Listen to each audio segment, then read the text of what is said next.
Hello all! This is a review, if you will, sorts, of a flaw with the Samsung Galaxy S7 Edge. And I've got the regular S7 and then my dependable Galaxy S5 that I've had 2 years. So, why have two of these phones to begin with? I got an S7 originally. It had a green tint running along the screen and was visible. So Verizon sent me another S7 at the time I went and got another Edge. Or got an Edge, I should say. But there's a flaw with the Edge. Now, it's not a flaw in the hardware, the software. Both work exceptionally well. The flaw is in the design of the Edge itself. You can clearly see light collecting here. And even over here, where there's not much light coming in, but it's still collecting there. None here, as you can tell. Now, a little background on why this is happening. You can just look at my case of my phone.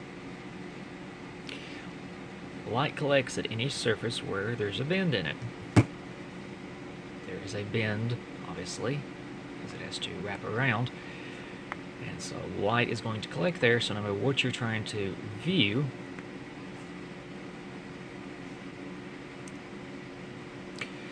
whatever you're trying to view on screen right there, for example, if you were trying to read part of the word email, you might be able to make it out, but now you can't see it.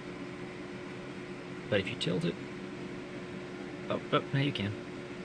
See the E right there? Now if I tilt it back, let's say that was part of a web page. Oh, the E is gone. Yep, and it's back again. So that is the big thing I don't like about this phone. Otherwise, hardware-wise, it's beautiful, 5.5-inch display. It's basically the same width. Just a little bit bigger on this one. It's obviously taller to accommodate the 5.5-inch. But here's another flaw that I just found out. And that comes in when you hold it. Now, you might think the biggest thing is palm rejection. Well, it actually does a really good job with palm rejection. It rejects, because your palm is going to touch it. The screen wraps around. You're going to touch it with your palm.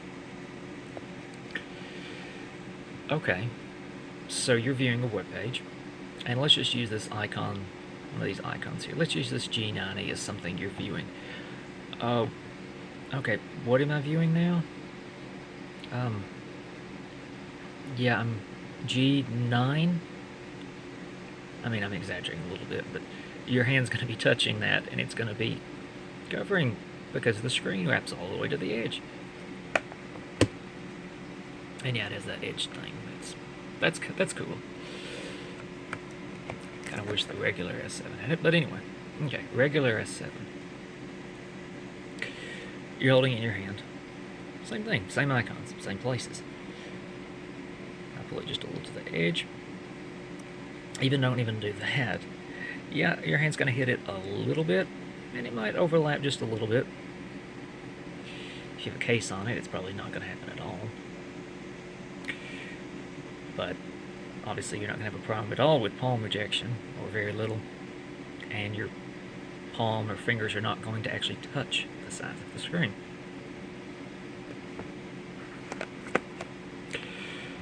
So that's been basically my take on why personally I would probably choose the S7.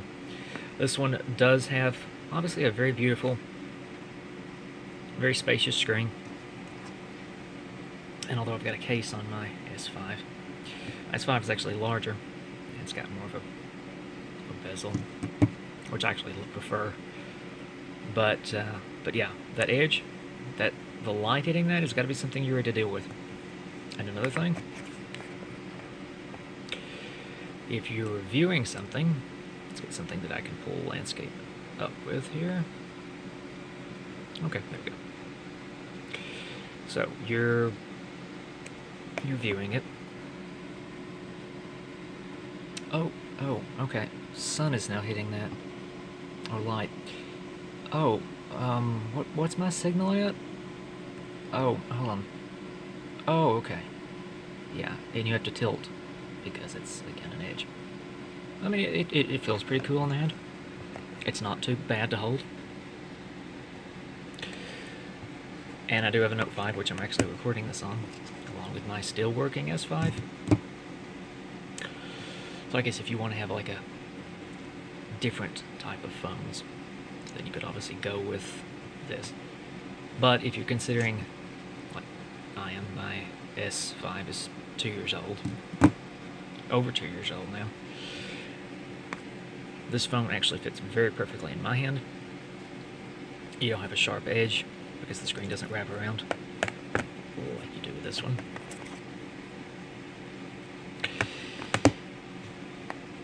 Obviously, you know, you can watch videos showing how beautiful it is, and it is a very beautiful screen on both. Exactly the same specifications. The battery, however, is 3,600 milliamps, and this is only 3,000 milliamps, so 3,600, 3,000. And fortunately, they went a little weird with the Note 7 that they're coming out with. It has a less of an edge, but it actually has 3,500 milliamps, 3,500. So they actually took 100 milliamps out of the Note 7, and it's got 2.2 inches of a screen bigger than this one. Yeah, smart guys. So, you're trying to decide on these two? Take it outside. Take it into the light, or even if it's in the store, they'll have a bright light shining down it. Decide, is this light hitting this edge something you can live with? You're watching a movie, you're watching a video, you're surfing the web, you're trying to read text that's wrapping around this screen. And suddenly you've got to now try to, do this. With this one, there's something hitting, there we go, problem solved. Can you tell which phone I've decided? I love the size of this, but I mean, I'm recording this on my Note 5. I've still got my working S5. If this was not here, and if it was flat like this would not be a choice. But the fact that they curved it again, and yeah, it's a popular seller. It's like the #1 phone on Verizon's website, on all the carriers' websites. And it does have a very beautiful screen, very beautiful form factor, glass front and back. But that light. That light's got to be something that you've got to live with. No matter what you're viewing on screen, pull up the phone dialer, pull up anything really. That's something you've got to deal with there, that light hitting that edge. And making it impossible. Okay, pull up the camera. Camera's the only way I can get a picture. Oh, okay. Can't see all the... Why? Oh. Yeah, and believe me, it actually looks worse outside. And yeah, they got that little thing, which is cool. But I'm sure there's some add-on to this that you can swipe in and make that same... You could put that same ticker on this. You could have a ticker if you... I think you swipe in or something. You swipe in. I can't remember how it works. You swipe or you do something to this one. Anyway, it's got some ticker thing that displays on one side or the other. And even it's on the top. Yeah, I can't get it to come on. Anyway. So, you're trying to decide between these two. Take that edge and the fact that whenever you hold it in your hand, you're going to be covering half of what you're trying to read. Well, a lot of it, into consideration. Hold them both in your hand. You will clearly see a winner. That one. And it's $5 cheaper on Verizon than this one is. On the monthly payment plans. So I hope you all enjoyed this. And tip to Samsung, your best phone, right here. Ever. I own 3 Samsung phones now. S5's still the best. Thanks for watching, everybody.